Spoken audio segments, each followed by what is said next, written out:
মেদিনীপুর জেলা, এই দুই মেদিনীপুর বাংলার সবচেয়ে শিক্ষিত জেলা, শিক্ষায় সবচেয়ে এগিয়ে থাকা জেলা। এই জেলায় আজকে ঘরে ঘরে ছেলেমেয়েরা টেট পরীক্ষা, এসএসসি পরীক্ষা পাশ করে বসে আছে, তারা গলায় দড়ি দিয়ে মরছে তাও ভালো, কিন্তু চাকরি জুটছে না। আর যে লোকটা চাকরি পাইয়ে দেওয়ার স্বপ্ন দেখিয়েছিল, কারণ দয়া করে নয়, সংবিধান প্রদত্ত দায়িত্ব ছিল মানুষের চাকরি পাইয়ে দেওয়ার ব্যবস্থা করা, সে এখন সব ছেড়ে নিজের সস্তা একটা রাজনৈতিক লক্ষ্য পূরণ করার জন্য এখন সে হচ্ছে রাজনৈতিক দলে নাম লিখিয়ে ভোটে দাঁড়িয়ে পড়েছে।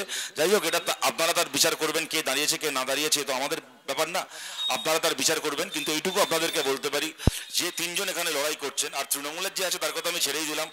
মমতা ব্যানার্জির মাথার চুলের একটা উকুনের যা গুরুত্ব আছে, তৃণমূলে এই দেবাংশু ভট্টাচার্যের সেই গুরুত্বও নেই, সুতরাং ওকে নিয়ে আর কথা বলে সময় নষ্ট করে লাভ নেই। খালি আপনাদেরকে এইটুকু বলছি, যেভাবে আমাদের রাজ্য চলছে এবং এই জেলা চলেছে, আপনাদের যদি মনে হয় যেটা অন্যায় হচ্ছে, আবার এই এলাকা, এই পূর্ব মেদিনীপুর, এই তমলুক, এই হলদিয়া, এই নিমতৌড়ি, এই এলাকার আবার আগের চেহারায় ফিরে যাওয়া উচিত। রাস্তায় ভিড় বাড়া উচিত, চাকরি বাকরি হওয়া উচিত, স্কুলগুলোতে শিক্ষক নিয়োগ হওয়া উচিত, এলাকার উন্নয়ন হওয়া উচিত। এই যে পঞ্চায়েত মেম্বার, কাউন্সিলর গুলোর রাজপ্রাসাদ উঠছে, এইগুলোকে বন্ধ করে এবার সত্যি সত্যি এলাকায় স্কুল, কলেজ, হাসপাতাল হওয়া উচিত। তাহলে আপনারা শাহিনকে সুযোগ দেবেন, শাহিনের পাশে আপনারা থাকবেন। অসম্ভব লড়াকু ছেলে, ও আদালতের ভেতরে এবং আদালতের বাইরে সমানভাবে লড়াই করতে পারে মানুষের জন্য। আপনারা ওর গুরুজন, ওর অভিভাবক, ওর বন্ধুরা ওকে সেই সুযোগ দেবেন। আমি খালি আপনাদেরকে একটা কথা বলেই আমার কথা শেষ করছি। এখন দেখবেন মমতা বন্দ্যোপাধ্যায়ের ভাইপো ঘুরে ঘুরে বলে বেড়াচ্ছে যে ওরা একেবারে বিরাট দয়া করে লক্ষ্মীর ভান্ডার দিচ্ছে আর বাকি সরকারি প্রকল্পের টাকা দিচ্ছে, ওরা হেরে গেলে এগুলো সমস্ত বন্ধ হয়ে যাবে।